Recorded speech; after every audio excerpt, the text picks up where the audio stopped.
Good morning class. आज हम राम नरेश त्रिपाठी जी के द्वारा लिखी हुई कविता स्वदेश प्रेम को पढ़ने वाले हैं, जो कि उनके खंडकाव्य स्वप्न से ली गई है।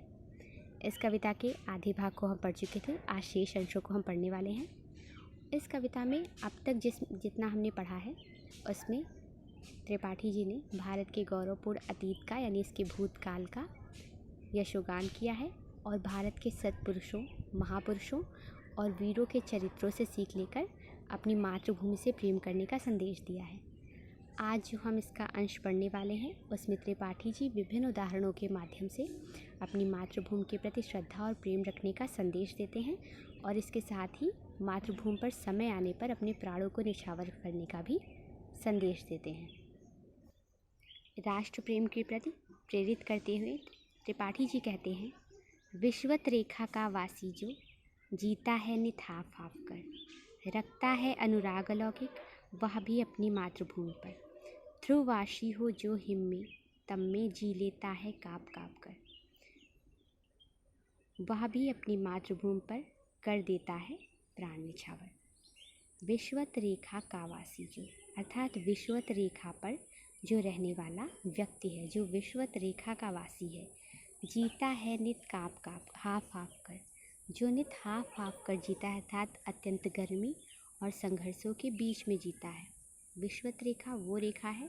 जो पृथ्वी को दो बराबर भागों में बांटती है, जिसे भूमध्य रेखा भी कहते हैं। ये पृथ्वी के बीच से निकलने वाली रेखा है और यहाँ वर्ष भर सूर्य की किरणें सीधी पड़ती हैं, जिसके कारण यहाँ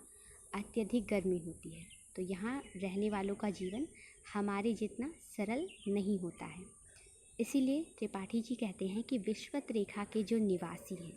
जो नित्य हाफ हाफ कर जीते हैं यानी अत्यधिक गर्मी के बीच में और संघर्षों के बीच में जीते हैं, वह भी रखता है अनुराग अलौकिक वह भी अपनी मातृभूमि पर,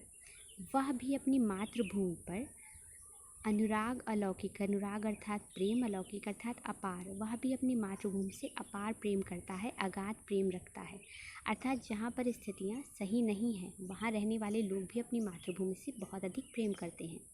विश्वत रेखा पर निवास करने वाले जो व्यक्ति हैं, जो नित हाफ हाफ कर गर्मी और संघर्षों के बीच में जीते हैं, वो भी अपनी मातृभूमि से अपार प्रेम करते हैं।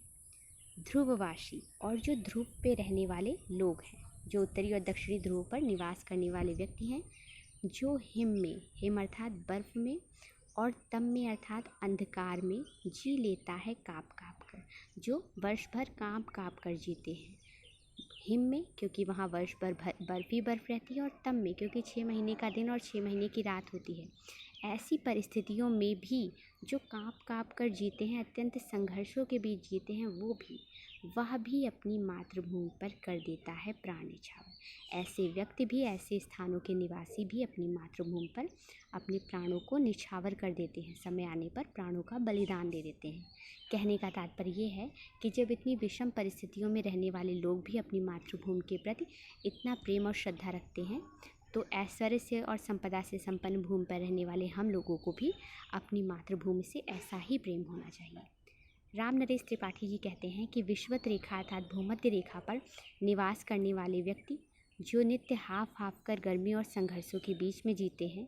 वो भी अपनी मातृभूमि से अपार प्रेम करते हैं। इसी के साथ ही जो ध्रुवों पर निवास करने वाले लोग बर्फ़ और अंधकार के बीच में काँप काँप कर जीते हैं, ऐसे लोग भी अपनी मातृभूमि के प्रति अपने प्राणों को निछावर कर देने का भाव रखते हैं। भाव यह है कि जो अत्यंत संघर्षों के बीच में रहने वाले लोग हैं, जहाँ जीवन के लिए कोई भी साधन सुलभ नहीं है, उस स्थान पर रहने वाले लोग भी अपनी मातृभूमि से इतना अधिक प्रेम करते हैं, तो ऐश्वर्य और संपदाओं के बीच में रहने वाले हम लोगों को भी अपनी मातृभूमि से प्रेम करना चाहिए। ये वो स्थान है जहाँ पर जीने की मूलभूत आवश्यकताएं भी आसानी से नहीं मिल पाती हैं, और एक वो स्थान है जहाँ हम रहते हैं जो विकसित देश की श्रेणी में आता है। तो ऐसी जगह पे रहकर तो हमें उससे और भी अधिक प्रेम होना चाहिए। हमें अपनी मातृभूमि के प्रति सदैव प्राण निछावर करने का जज्बा रखना चाहिए। इसी बात को आगे काव्य के माध्यम से त्रिपाठी जी कहते हैं, तुम तो हे प्रिय बंधु स्वर्ग सी, सुखद सकल विभवों की आकर, धरा शिरोमणि मातृभूमि में धन्य हुए हो जीवन पाकर। ऐसे स्थानों पर रहने वाले लोग भी जब अपनी मातृभूमि से इतना अधिक प्रेम करते हैं तो तुम तो यानी हे भारतवासियों, हे प्रिय बंधु अर्थात हे भारतवासियों, तुम तो स्वर्ग सी सुखद, स्वर्ग के समान सुखपूर्ण, सकल विभवों की आकर और सभी प्रकार के वैभवों अर्थात ऐश्वर्य की संपदा, धरा शिरोमणि मातृभूमि में, धरा की शिरोमणि अर्थात पृथ्वी के शिरोमणि, पृथ्वी में जो सर्वश्रेष्ठ स्थान है जिसे जगत गुरु या विश्व गुरु कहा जाता है, ऐसी मातृभूमि में धन्य हुए हो जीवन पाकर। तो तुम तो जहाँ पर सभी प्रकार के ऐश्वर्य और संपदा व्याप्त हैं, ऐसी मातृभूमि में जन्म पाए हो, तुमने तो सभी सुखों के बीच में जीवन पाया है। तुम जिसका जल अन्न ग्रहण कर बड़े हुए लेकर जिसकी रज, तुम जिसका जल और अन्न ग्रहण करके और जिसकी रज अर्थात धूल में खेल करके बड़े हुए हो, तन रहते कैसे तज दोगे उसको हे वीरों के वंशज, उसे अपना शरीर रहते हुए कैसे छोड़ दोगे, तुम तो वीरों के वंशज हो। कहने का तात्पर्य है कि जब वीरों की भूमि और ऐश्वर्यों की संपदा के बीच में तुम रहते हो, तो ऐसी मातृभूमि के प्रति अगर तुम्हें अपार श्रद्धा नहीं हो सकती, तो कम से कम तुम अपना ये तन रहते हुए उस मातृभूमि को छोड़कर तो नहीं ही जाओगे। त्रिपाठी जी कहते हैं, जब इतनी विषम परिस्थितियों में रहने पर भी लोग अपनी मातृभूमि से इतना प्रेम करते हैं, तो तुम तो हे भारतवासियों, स्वर्ग के समान सुखपूर्ण और संपूर्ण ऐश्वर्यों की जो खान है, ऐसी धरा की शिरोमणि मातृभूमि में जन्म पाए हो और यहाँ तुमने जीवन पा करके अपने जीवन को धन्य कर लिया है। इसके साथ ही तुम इस मातृभूमि का जल और अन्न ग्रहण करके और इसकी रज अर्थात धूल में खेलकर बड़े हुए हो, अर्थात इस मातृभूमि का तुम्हारे ऊपर अत्यंत उपकार है। तो तुम तन रहते हुए अर्थात अपना जीवन रहते इस मातृभूमि को कैसे तज सकते हो, कैसे छोड़ सकते हो उसको, हे वीरों के वंशज, तुम तो वीरों के वंशज हो, तुम उसे छोड़ तो नहीं सकते, अर्थात तुम उसके प्रति प्राण निछावर नहीं कर सकते, परंतु तुम उसे छोड़ तो नहीं ही सकते हो।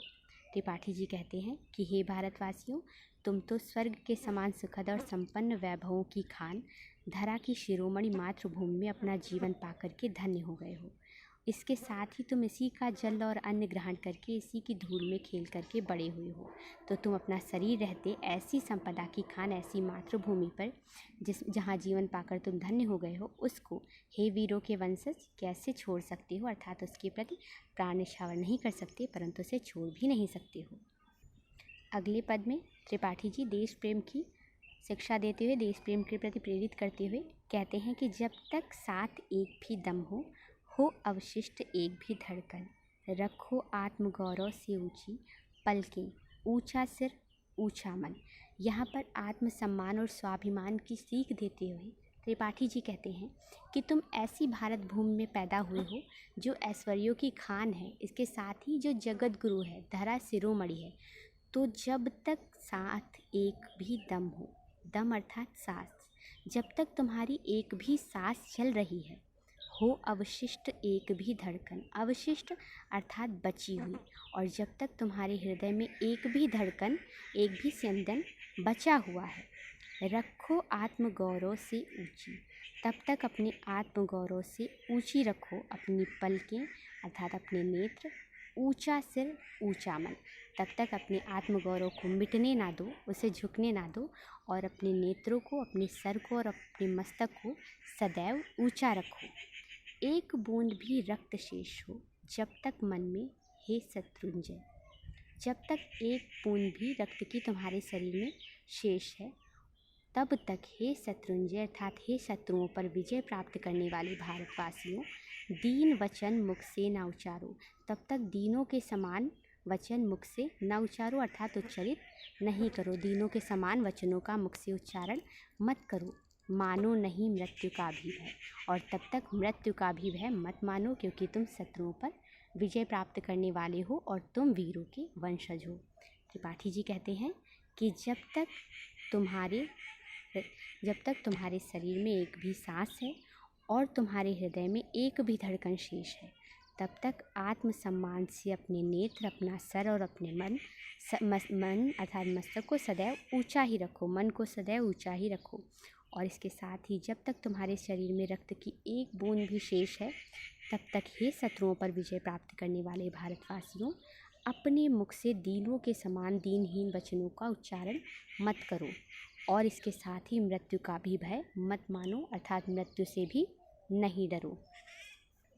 यहाँ पर त्रिपाठी जी ने भारतवासियों को स्वाभिमान का प्रभावपूर्ण उपदेश दिया है।